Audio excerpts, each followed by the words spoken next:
Hello दोस्तों, welcome back to the channel. आज की वीडियो में देखने वाले हैं लीड कोड का एक प्रॉब्लम विच इज सब एरे प्रोडक्ट लेस देन के। ठीक है, ये क्वेश्चन पढ़ते हैं। क्वेश्चन है कि हमारा एक एरे दिया हुआ है नम्स और एक इंटीजर दिया हुआ के।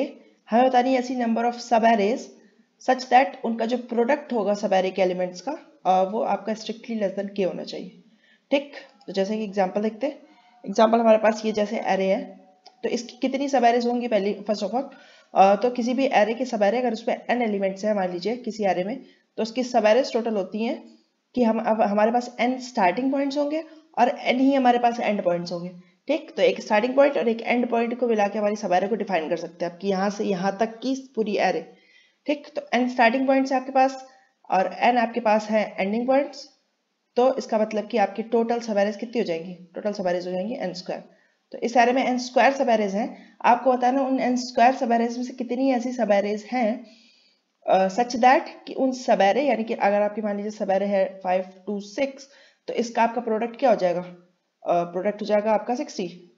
ठीक, तो आपको बताना है कि कितनी ऐसी सब एरेज हैं जिनका प्रोडक्ट एक स्पेसिफिक वैल्यू आपको दी होगी के, लेट्स से इट इज 100, तो आपका 60 जो है वो आपका 100 से छोटा, तो यानी कि ये सब एरे आपकी काउंट होगी। ऐसे आपको n स्क्वायर सब एरेज के लिए चेक करना पड़ेगा कि कितनी सब एरेज ऐसी हैं सच दैट उनका प्रोडक्ट आपका के से स्ट्रिक्टली लेस देन है। जितना भी होगा उतना आपको आंसर राइट करना होगा। उम्मीद करता हूँ प्रॉब्लम समझ में आएगा कोई। अब यहीं से आपका ब्रूट फोर्स निकल आता है। ब्रूट फोर्स क्या होगा? आपके पास n स्क्वायर सब एरेज है, यानी कि हर एक स्टार्टिंग पॉइंट हर एक एंडिंग पॉइंट को आप पिक करेंगे। आपको पता करना है कि उसके बीच का प्रोडक्ट आप कैलकुलेट कर सकते हैं इजीली। अगर वो प्रोडक्ट आपका के से छोटा है, स्ट्रिक्टली लेस देन का मतलब के से एग्जैक्ट छोटा होना चाहिए, के भी कंसीडर नहीं होगा। तो अगर वो के से छोटा है तो यानी कि वो आपका एक आंसर हो सकता है। ठीक, तो ऐसे आप काउंट कर लेंगे। आपको मैक्सिमम n स्क्वायर सब एरेज पर ट्रेवर्स करना पड़ेगा, तो आपका टाइम हो जाएगा n स्क्वायर। स्पेस की कोई जरूरत नहीं है, तो स्पेस आपका ऑर्डर ऑफ 1 ही रहेगा। ठीक, तो ये आपका एक सॉल्यूशन बनता है which is n square time और ऑर्डर ऑफ 1 स्पेस में आप इसको कर सकते हैं। ठीक, लेकिन डेफिनेटली ये पास नहीं होगा क्योंकि हमारे कंस्ट्रेंट देख लीजिए आप, 3 into 10 to power 4 है, n square will be 9 into 10 to power 8, जो कि हमारे तो डेफिनेटली कंस्ट्रेंट के बाहर। ठीक, तो आइए देखते हैं कि हम इसको कैसे कर सकते हैं ऑप्टिमली। देखिए, अभी मैंने आपको बताया कि कोई भी सब एरे को हम कैसे डिफाइन कर सकते हैं। सब एरे को हम डिफाइन कर सकते हैं स्टार्टिंग पॉइंट्स और एंडिंग पॉइंट से। ठीक, अगर लेकिन आप सारे स्टार्टिंग पॉइंट और सारे एंडिंग पॉइंट देखेंगे तो फिर से वही n स्क्वायर हो जाएगा आपका। ठीक, तो मतलब कि आपको इन दोनों में से एक लूप हटाना है कुल मिला के। ठीक, तो मैं देखिए इस प्रॉब्लम को कैसे सोचता हूँ। अगर ऐसे सब एरे टाइप की प्रॉब्लम्स आती हैं कि लेट्स से हमारा 100 है, अगर ऐसे सब एरे टाइप की प्रॉब्लम आती है तो मैं देखिए कैसे लूप को हटाने की कोशिश करता हूँ। देखिए मैं क्या करता हूँ, मैं हर एक पॉइंट को मान लूंगा। जैसे हर एक बार किसी एक पॉइंट का चूज करेंगे, जैसे फर्स्ट ये एंड पॉइंट, फिर ये एंड पॉइंट, फिर ये, तो मैं हर एक पॉइंट को चूज करता हूँ। उसको मैं कहता हूँ कि ये मेरा मान लिया कि ये एंड पॉइंट है मेरा, इसको मैंने मान लिया कि एंड पॉइंट है। अब कितने ऐसे वैलिड स्टार्टिंग पॉइंट बन रहे हैं, कितने ऐसे वैलिड स्टार्टिंग पॉइंट बन रहे हैं सच दैट वो कंडीशन मेट कर रहे हैं। कंडीशन कुछ भी हो सकती है, इस केस में कंडीशन है कि वो यहाँ से एंड पॉइंट से लेकर स्टार्टिंग पॉइंट के बीच का प्रोडक्ट जो होना चाहिए वो हमारा के से छोटा होना चाहिए। ठीक, तो अगर हर एक एंड पॉइंट के लिए आपने ऑर्डर ऑफ n से कम टाइम में फाइंड कर लिया कि कितने ऐसे आपके पास स्टार्टिंग पॉइंट एग्जिस्ट करते हैं, तो आपका काम हो जाएगा। ठीक, तो देखते हैं कि कैसे इसको हम कर सकते हैं। देखिए हर एक पॉइंट को आप एंड पॉइंट मान रहे हैं। ओके, लेट्स सी, कुछ ऑब्जर्वेशंस भी साथ में देखते चलेंगे हम। तो लेट्स से कि हमने क्या किया, कलर चेंज कर लेते हैं। ठीक, तो हमने स्टार्टिंग में मान लिया कि ये 0th पोजीशन हमारा एंड पॉइंट है। ठीक, 0th पोजीशन एंड पॉइंट है। आपका अभी तक का प्रोडक्ट क्या हो गया? प्रोडक्ट आपका केवल एक ही एलिमेंट आया, तो प्रोडक्ट आपका 10 हो गया। ठीक, अब मैं कहता हूं कि जो 10 है आपका वो आपका के से छोटा है, बिल्कुल छोटा है। ठीक, तो अभी एक जरा सा एक स्टेप आगे चलते हैं, आपको भी प्रोसीजर पता चल जाएगा। ठीक, आप इसके बाद आपने कहा कि 1 मेरा एंड पॉइंट है। ठीक, तो अब 1 एंड पॉइंट है तो क्या आपका टोटल प्रोडक्ट कितना हो गया? अगर स्टार्टिंग पॉइंट आपका 0 है और एंड पॉइंट आपका 1 है, तो इसका प्रोडक्ट कितना हो जाएगा? प्रोडक्ट इसका हो जाएगा 10 यहाँ तक का प्रोडक्ट, और 5 भी आ गया प्रोडक्ट पे, तो आपका प्रोडक्ट हो गया 50। ठीक, अब मैंने पूछा आपका कि ये क्या 50 आपका ये के से छोटा है? आपने कहा हाँ छोटा है। तो अब देखिए यहां से आपको क्या बात पता चल रही है? बात पता चल रही है कि इस पूरी सब एरे जो स्टार्टिंग पॉइंट जिसका 0 है और एंड पॉइंट जिसका 1 है, इस पूरी सब एरे का जो प्रोडक्ट है वो आपका 50 से छोटा है। तो मैं कहता हूं कि क्या अगर आप इसमें से इस 10 को हटा दें, इस वाले 10 को हटा दें, तो क्या अभी भी इसका प्रोडक्ट आपका के से छोटा रहेगा? अगर मैं कह रहा हूं कि पूरी सब एरे का प्रोडक्ट ही आपका के से छोटा है, तो अगर इसमें से आप कुछ एलिमेंट्स हटा रहे हैं तो आपका प्रोडक्ट तो छोटा ही होगा ना, क्योंकि आप तो बेसिकली उस वैल्यू से डिवाइड ही करोगे ना इसको। कुछ वैल्यूज आप अपने प्रोडक्ट में कम ऐड कर रहे हो तो प्रोडक्ट बढ़ने का तो सवाल ही नहीं उठता। तो अगर इतने का प्रोडक्ट आपका के से छोटा है तो इसको छोटा कर दोगे तो इसका प्रोडक्ट भी तो के से छोटा ही होगा, है ना। तो इसी बात को ध्यान रखते हो। जैसे मैंने कहा कि आपके पास ये है, मान लीजिए 4 वैल्यूज है, ठीक है, आपके पास 4 वैल्यूज है, let's say A B C और D। तो अब मैं कहता हूं कि आपने इन चारों, यहाँ पे आपका स्टार्टिंग पॉइंट था इनिशियली, ये आपका एंड पॉइंट है, ठीक। तो आपने कहा कि यहां तक का प्रोडक्ट है A B C और D, ठीक। अब आपका ये फैक्ट है कि आपने जो कैलकुलेट किया उस हिसाब से आपने कहा कि A into B into C into D, ये जो आपका है ये आपका लेस देन इक्वल्स टू के है। सॉरी, इक्वल्स टू नहीं, स्ट्रिक्टली लेस देन की बात हो रही, तो लेस देन के है, ठीक। आपने कहा कि ये A into B into C into D आपका लेस देन के है। तो अब मैं कहता हूं कि अगर इनमें से आप कुछ वैल्यूज रिमूव कर दोगे फिर भी आपका प्रोडक्ट लेस देन के रहेगा। ये बात तो क्लियर है, क्योंकि आपने कुछ वैल्यूज को हटाया है प्रोडक्ट में से। वैल्यू आपकी हमेशा लेस देन के होगी अगर आपका इनिशियल वैल्यू लेस देन के थी, ठीक। तो मैंने कहा कि अब यहाँ इसको एंड पॉइंट आपने फिक्स करके रखा है आपने, और कहा है कि ए अगर ए स्टार्टिंग पॉइंट था तो आपका ये जो सब एरे है इसका प्रोडक्ट लेस देन के था। तो मैंने कहा कि अब इसको एंड पॉइंट, अगर डी को ही एंड पॉइंट रखो तो कितनी सब एरेज टोटल बना सकते हो? तो आपने कहा कि एक तो ए से बन रही थी, ठीक। एक अगर मैं ए को रिमूव कर दूं तो अब ये बीसीडी जो होगा ये भी तो लेस देन के होगा, तो एक बीसीडी भी बन रही है। एक अगर मैं ए और बी दोनों को रिमूव कर दूं तो एक आपकी सीडी भी बन रही है, और एक आपका ए बी सी तीनों को रिमूव कर दो तो एक डी भी बन रही है। तो यानी कि अगर आपकी लेंथ थी 4 तो आपकी टोटल 4 सब एरेज बन रही है, ठीक। तो स्टार्टिंग पॉइंट आपको पता था, एंड पॉइंट पता था, आपको पता था कि इन दोनों के बीच का जो प्रोडक्ट है वो लेस देन इक्वल्स टू के है, लेस देन के है, सॉरी। तो आपका जो आपने कहा कि इससे बनने वाली सब एरेज कितनी होगी, जितनी इस वाली सब एरे की लेंथ होगी। इससे टोटल इस एंड पॉइंट को फिक्स करके आप कितनी बना सकते हो, जितनी भी इसकी लेंथ थी उतनी बना सकते हो, ठीक। तो बेसिकली अगर एक बार हम इसकी एल्गोरिथम देखना चाहें तो वैल्यूज देख लेते हैं एक बार। क्या थी हमारा टेस्ट केस था हमारा 10 5 2 और 6, 10 5 2 और 6, ठीक। के की वैल्यू 100 थी। ओके, सो अब हम स्टार्ट करते हैं अपना। देखिए स्टार्टिंग में आपका स्टार्ट पॉइंट भी यही है, एंड पॉइंट भी यही है, ठीक। प्रोडक्ट आप कैलकुलेट करते चलोगे, प्रोडक्ट स्टार्टिंग में आपका आया 10, ठीक, क्योंकि आप यहाँ पे थे, प्रोडक्ट आपका 10 आ गया, ठीक। आपने कहा कि अब 10 तो हमारा के से छोटा है ना, तो आपने कहा स्टार्टिंग और एंड के बीच में कितनी सब एरेज आ जाएंगी। तो फॉर्मूला क्या होता है, फॉर्मूला होगा कि जो एंड है आपका माइनस स्टार्ट, क्योंकि जीरो बेस की बात हो रही है इसलिए +1 नहीं करोगे, तो इतनी सब एरेज टोटल बन जाएंगी। तो 0 - 0 + 1 विच इज 1, तो एक सब एरे आपकी बन गई।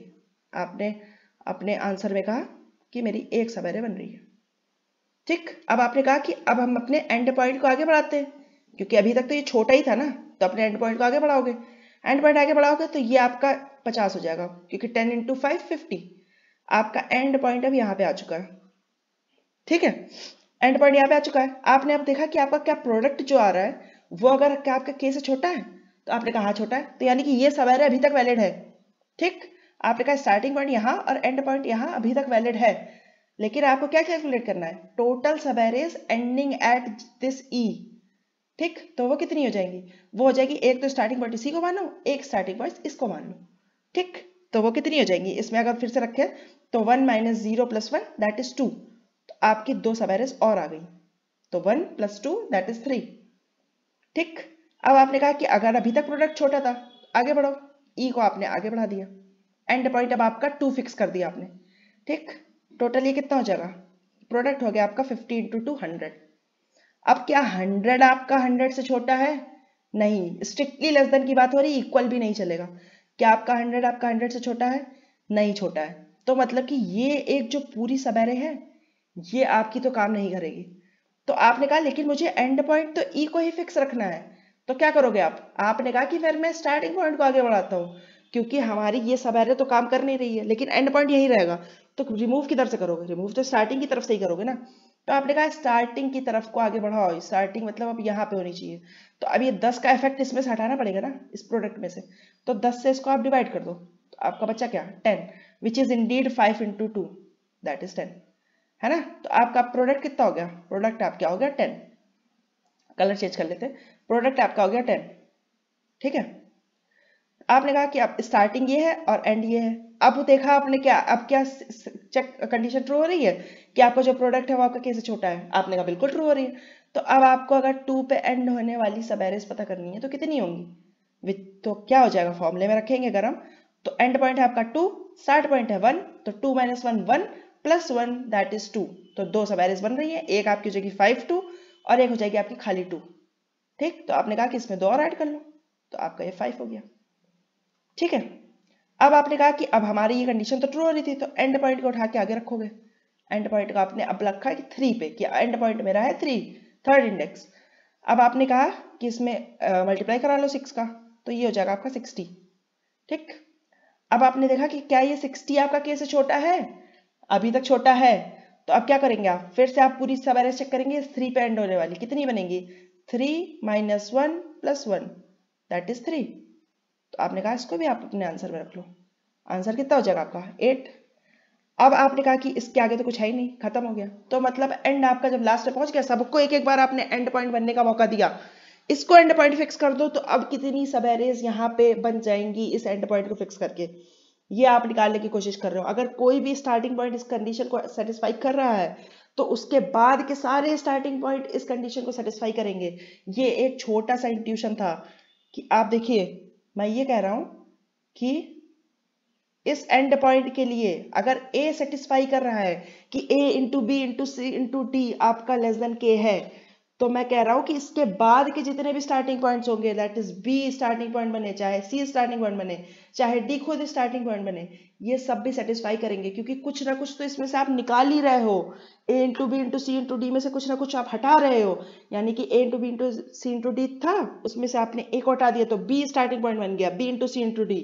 फिर उसके बाद आपने a और b दोनों हटा दिए तो c इंटू डी, फिर आपने c भी हटा दिया तो केवल d। तो ये हमेशा लेस देन k होंगे, ठीक है। उम्मीद करता हूं आपको ये इंट्यूशन समझ में आएगा। इस बात पे एम्फसाइज करिएगा कि एक लूप हटाने के लिए आपने एंड पॉइंट को तो अभी भी आप फिक्स कर रहे हैं हर एक पॉइंट को, लेकिन स्टार्टिंग पॉइंट जो है आपका उस पर आप ट्रैवर्स नहीं कर रहे हो। वो अगर एक स्टार्टिंग पॉइंट वैलिड है तो सारे स्टार्टिंग पॉइंट उसके बाद के होंगे वैलिड, ये आप मान के चल रहे हो, ठीक। उम्मीद करता हूँ कि ये जो इंट्यूशन था ये समझ में आया। अगर नहीं समझ में आया तो एक बार फिर से पीछे करके सुनिए, पूरी चीज को लिख के देखिए, एग्जाम्पल पे चला के देखिए। ये अगर बात आपको समझ में आ गई तो सब एरेज के क्वेश्चन करने में आपको कोई भी दिक्कत नहीं होने वाली इसके बाद, ठीक। इंट्यूशन सब एरेज के प्रॉब्लम का बिल्कुल सेम रहता है कि आप एंड पॉइंट को फिक्स कर दो, या तो आप इसको क्वेश्चन को स्टार्टिंग पॉइंट को फिक्स करके भी कर सकते थे, तो आप पीछे से लूप चलाते, ठीक है। किसी एक पॉइंट को फिक्स कर दो और दूसरे पॉसिबल पॉइंट्स निकालो कि कितने पॉसिबल पॉइंट्स बन सकते हैं। ये एक सिंपल सा इंट्यूशन होता है। अगर ये आपने इतना सोच लिया तो लिखने में कुछ नहीं है। फिर देखिए आपने क्या किया, कोड एक बार समझ लेते। तो स्टार्टिंग में आपने क्या किया, प्रोडक्ट को 1 से इनिशियलाइज किया, ठीक, क्योंकि आपकी और ये कंडीशन तभी सेटिस्फाई हो रही है जब आपकी नेगेटिव वैल्यूज नहीं है। देखिए यहाँ पे नेगेटिव वैल्यूज नहीं है, सारी वैल्यूज पॉजिटिव होंगी। अगर नेगेटिव हो जाता तो फिर दिक्कत हो जाती, तो ये काम आपका ना करता, क्योंकि फिर आप ये नहीं कह सकते हो कि अगर यहाँ से यहाँ तक का आपका नहीं है तो यहाँ से यहाँ तक का भी, यहाँ से यहाँ तक का अगर आपका है तो यहाँ से यहाँ तक का भी होगा, ऐसा फिर कोई गारंटी नहीं थी। बट आपका सब पॉजिटिव है तो गारंटी है, ठीक। आप देखते हैं स्टार्टिंग में आपने प्रोडक्ट को क्या 1 से इनिशियलाइज कर लिया, आपने स्टार्टिंग में एंड पॉइंट और स्टार्ट पॉइंट दोनों को ले लिया। आई मेरा जो है वो एंड पॉइंट है और जे आपका जो है स्टार्टिंग पॉइंट है, ठीक। स्टार्टिंग में दोनों 0 पे है। अब आप क्या कर रहे हैं, आंसर में आपने आंसर कैलकुलेट कर रहे हैं टोटल कितनी सब एरेज है, ठीक। आप तब तक चलाएंगे जब तक आपका and point less than n है। एंड पॉइंट जब तक आप सब सारे पॉइंट्स को एक एक बार रख के देखेंगे, ठीक। क्या कर रहे हैं आप, आते ही आपने प्रोडक्ट में मल्टीप्लाई किया एंड पॉइंट की वैल्यू का, जो हर बार आप कर ही रहे थे कि यहाँ पे डी पे है तो अब डी का भी मल्टीप्लाई कर लिया, ठीक। अब क्या चेक करेंगे आप, तब तक आप ये लूप चलाएंगे जब तक आपका प्रोडक्ट जो है वो k से बड़ा है। प्रोडक्ट k और k से बड़ा है तब तक आप क्या करेंगे, तब तक आप स्टार्टिंग पॉइंट को आगे बढ़ाते जाएंगे कि ऐसी एक सब एरे आपको चाहिए ना कि स्टार्टिंग पॉइंट ये है और एंड पॉइंट ये है और आपका इसके बीच का जो प्रोडक्ट है वो लेस देन k है। तो जब तक आपको वो नहीं मिल जाता तब तक आप क्या करेंगे, j को आगे बढ़ाते जाएंगे और प्रोडक्ट को डिवाइड करते जाएंगे, क्योंकि ये आगे बढ़ रहा है तो यानी कि ये वैल्यू जो थी इसका इफेक्ट हटाना पड़ेगा अपने प्रोडक्ट में से। तो इस वैल्यू को आगे बढ़ाएंगे और आपका जो प्रोडक्ट होगा उसमें से डिवाइड कर लेंगे जे की वैल्यू का, ठीक। स्टार्टिंग पॉइंट को अब आपने आगे बढ़ा दिया। अब आप यहाँ बाहर आएंगे तो आप ये गारंटी है कि आपका जो प्रोडक्ट है स्टार्ट और एंड के बीच का, ये आपका डेफिनेटली उससे बड़ा है, के से मतलब कि छोटा है, ठीक। तो आप क्या कर सकते हैं, आंसर में आप डेफिनेटली जो फॉर्मूला था आपका क्या, एंड माइनस स्टार्ट प्लस 1, इतनी सवेरेस को ऐड कर लेंगे अपने आंसर में और हमेशा एंड पॉइंट को आप आगे बढ़ा देंगे। अब यहाँ तक एंड पॉइंट की बात हो चुकी है, तो अब इसके आगे वाला एंड पॉइंट की बात करेंगे, ठीक। ऐसा करते करते आप पूरा सारे एंड पॉइंट्स को फिक्स करके उनके लिए स्कोर कैलकुलेट कर लेंगे और लास्ट में अपना आंसर को रिटर्न कर देंगे। उम्मीद करता हूँ इंट्यूशन समझ में आओगा। अगर आपको ये बात समझ में आ गई है कि एंड पॉइंट को फिक्स कर रहे हैं और अगर एक स्टार्टिंग पॉइंट मिल जाता है तो यानी कि उसके बीच के सारे जितने भी पॉइंट्स हैं वो सारे स्टार्टिंग पॉइंट बन सकते हैं। ये दो चीजें मेन थी यहाँ पे सोचने वाली। अगर ये आपने सोच लिया है तो बहुत अच्छी बात है, नहीं सोचा तो इसको हमेशा के लिए याद रखिएगा। सब एरेस की प्रॉब्लम में बहुत काम आएगी आपकी चीज। और अगर इसमें अभी भी कोई दिक्कत है, कोई चीज़ ऐसे लगता है आपको कि मुझे रिपीट करनी चाहिए, तो डेफिनेटली आप मुझे कमेंट सेक्शन में पूछ सकते हैं। उम्मीद करता हूँ आपको वीडियो पसंद आया होगा। वीडियो पसंद आया तो लाइक करिए और चैनल को सब्सक्राइब करना ना भूलिएगा। ये कोड जो है मैं आपको डिस्क्रिप्शन में दे दूंगा और ऐसे ही क्वेश्चन और बहुत सारे इस चैनल पे आने वाले हैं, तो definitely get stuck with this channel, definitely subscribe the channel. और इस वीडियो के लिए फिलहाल इतना ही, मिलते हैं कभी किसी और वीडियो में, तब तक के लिए बाय बाय।